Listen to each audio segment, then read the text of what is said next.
property, and I actually produced them in the format they want. So the slides you've seen, I took these today, and they're in the format they want for the application to explain the property. So, in all probability, I will have this application done 2 weeks too late. But there's a very, very slight chance I might have the application ready on Monday. And I'm going to be working as hard as I can to do that. One of the requirements is that we have authorization from someone who can enter contracts for the town. So one of the pages of the 19-page application would be signed by the chairman of the selectmen. And if we do get this L-chip grant, that would be the person that they're authorized to sign documents with. My intention is it may be we cannot complete the application. I may find out tomorrow morning we can't complete the application. But until I find that out, I want to keep working on it. So I would ask if you could consider signing that.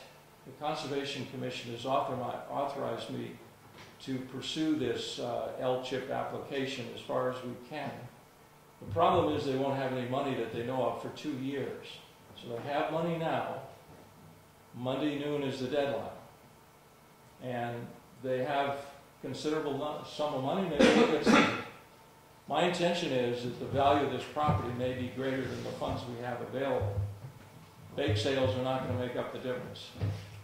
And I'm going to kind of pick a random number and ask for the money. And if I can get this in and get the application completed by Monday, who knows? Maybe we'll get real lucky. This is like shooting at the moon. But it's worth a try. And Fish and Game has pledged a substantial amount of money towards the easement. What would happen is you'd have to buy it first, and then Fish and Game would come in and give you money for an easement, whoever buys it. That's the way it works. You won't get the money the same day, but it'll roll over. If we would agree, if we agreed with their terms. Exactly. Well, I guess my question would be, where's the rest of the money coming from? Conservation Commission has money that the voters have already voted. Right. It's just a question not of, enough. well, we don't know exactly how much is enough because we have consummated a deal with the owner.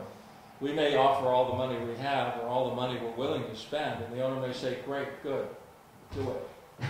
Or we may not come to an agreement because maybe the money we have isn't enough. Are you working with Moose Mountain Greenways? Have you talked to them at all? Yes, Keith Fletcher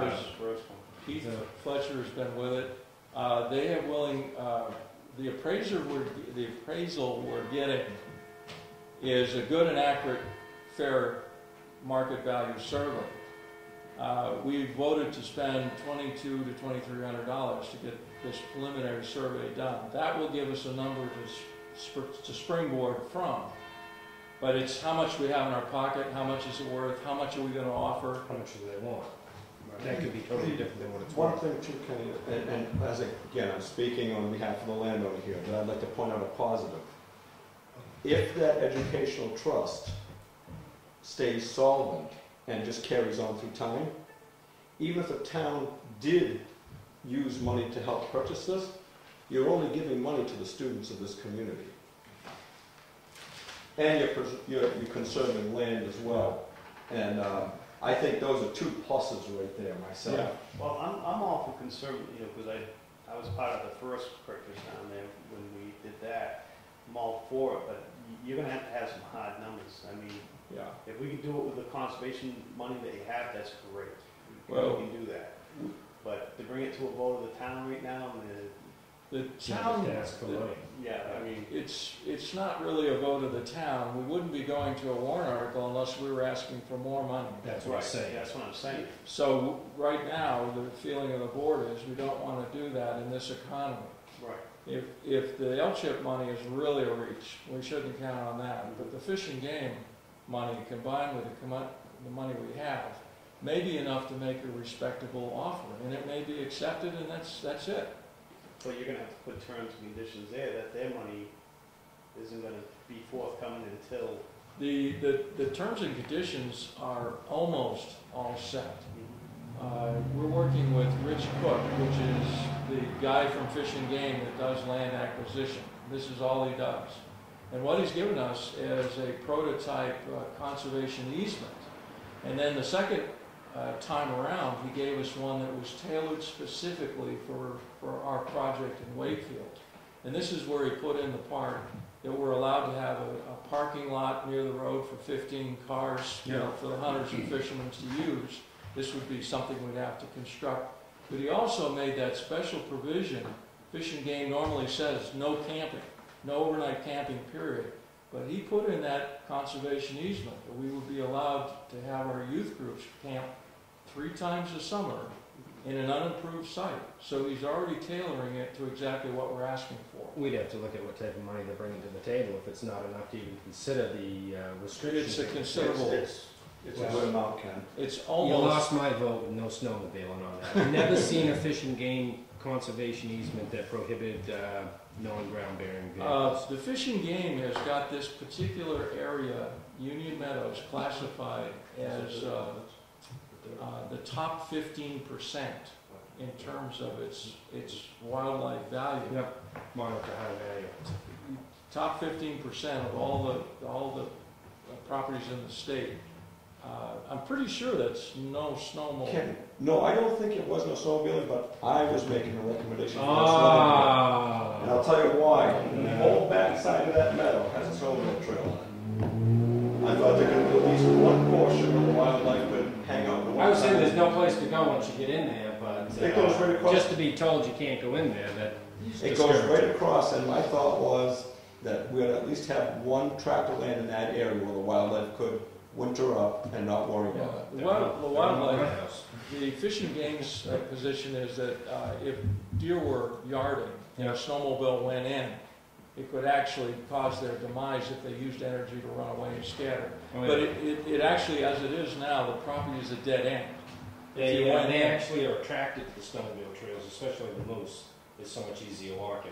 They can outrun coyotes on trails. I know. Yeah. But I'm just saying, Fish and Game's position is don't disturb the wildlife. Yeah, I think all you're looking for tonight is, do we want to sign something to give you permission to file the grant with LGC to even see maybe if there's money coming in the future? Yeah, that would be one page of the application, which Yeah. is required. Yeah. So if I don't have that page, I'm done. Yeah. Now, tomorrow I may find that I'm done anyway. And I mean, you just file the application, you could come back and say it's a 60-40, it's a 30-20, you know, who knows what. And then we can always, it's no commitment now. But I think the biggest hurdle with the application is that I can only quote a range of money. Yeah. Now, if we had started this 6 months earlier, or a year earlier, It takes a good year. I could have a consummated deal with an exact price, and I don't know if that's a problem. I may talk to Digit, and she may say, you're out of the ballpark. Yep. You know, this won't fly. And the other aspect of it is put the 6 lots together with the assessed value at the tax rate. How much money are we bringing in taxes that we won't get? It's low use probably, it's all conservation, so it's probably not bringing in that much in taxes. No, it's in current use. Current use, right. So it's not bringing in that much, and it won't bring anything if the town owns it. We're looking at the town owning That's it, what I fee mean. simple. Yep. Fish and Game has the easement. Now, if we do not consummate a deal, it's possible Fish and Game will just go in on it on their own, but they may have limited We have funds. no say. Yeah, then we have no say at all. Yeah, they're looking for something to take it to. I mean, there's a give and take with us having control over it and them having an easement. You know, like we're ultimately responsible for the land. Then It could be in our conservation inventory, but, you know, the Conservation Commission certainly is watching and caring for all conservation lands, whether they're. It could also be a town no, forest. we haven't listed it as 113 acres. If you add the little tiny parcels. Well, I don't want to add any more to it right now, because even at $2,000 an acre, let's say, that's low, probably low for an acre. It might be high for these acres. Okay, all right, well, but for 2,000 an acre, we're at 226,000. Yeah, that's ballpark. Yeah. Okay. So, we may not be able to reach the price that some people think it's worth, but if we empty our pockets and we make an offer, the owner might say, well, what the heck? The whole property is not under this educational trust. The 63 acre, the southernmost part, is in the educational trust. The others are family trust. So you may be looking at 60, 40, 70, 30 in terms of value. But the greater value is certainly in the part that's owned by the trust. What it happens now is, I'll make up some numbers. Let's say that every 20 years they harvest a timber, they get $20,000. They give it to our trustees, they're getting 5%. So they get 5% is $1,000.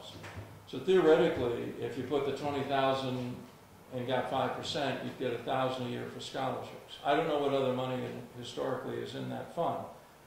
If we gave them, just to throw out a number, let's say we gave them $100,000 for that parcel that is owned by the educational trust, 5% is $5,000 a year. So why wouldn't you do that?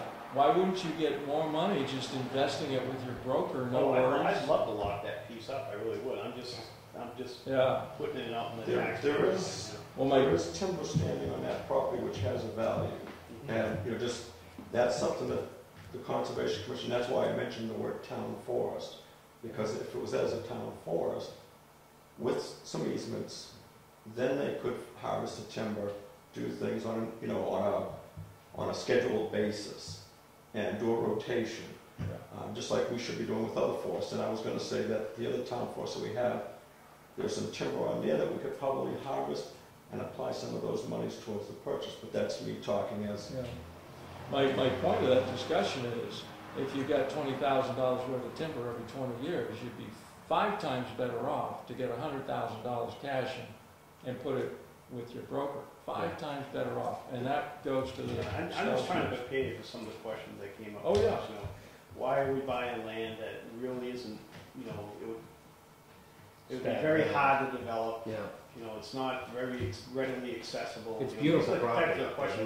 I believe that should be preserved down there because it is a beautiful area, and I supported the last time. But I'm just, thinking out of the box there. So you're gonna have to have some pretty good numbers in front of you. And minimal impact to taxpayers. One of the other things that I mentioned, Mark, like I said, was the educational trust. If that carries on in perpetuity, the educational trust, not part of the land sale, whatever money goes into that goes right back to the children of this community for education.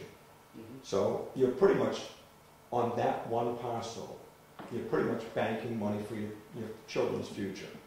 Right, and you're going to get the argument from all the retirees, and I don't have any children. I'm just trying to... Takes a village to raise. And just throwing the numbers around again, if the trust was making $20,000 every 20 years, and you gave them 100, and they put that in the bank, and it's locked in to come back to Wakefield students, you're actually increasing what the Wakefield students have available by a factor of 5, just made up numbers. I know, it's a good deal. I don't disagree with you. I'm just trying to be the devil's advocate here. And I don't disagree with you. I said before that if we didn't do anything, the protections to wetlands and things is likely to keep it preserved. As Kenny pointed out, there's a lot of possible floodplain issues that would prevent a lot of building. However, all it takes is one guy to buy it, put up one house and 200 no trespassing signs, and it's cut off from any use for anybody but that person who owns it. Can you post current use? Current use. You can't post it. Well, I'm not saying you can't. But you're limited if you get a favorable rate if you don't post it. Yeah, there's 2 different rates. There's an extra percentage you get off of your taxes if you allow recreational activities on it. Yeah, but you don't have to. Mr. Brown, you had a... Yeah, Peter, you represent the owner? Yes. And you're on the conservation board, and now you're sitting here as selectman? Yep. And trying to sell this?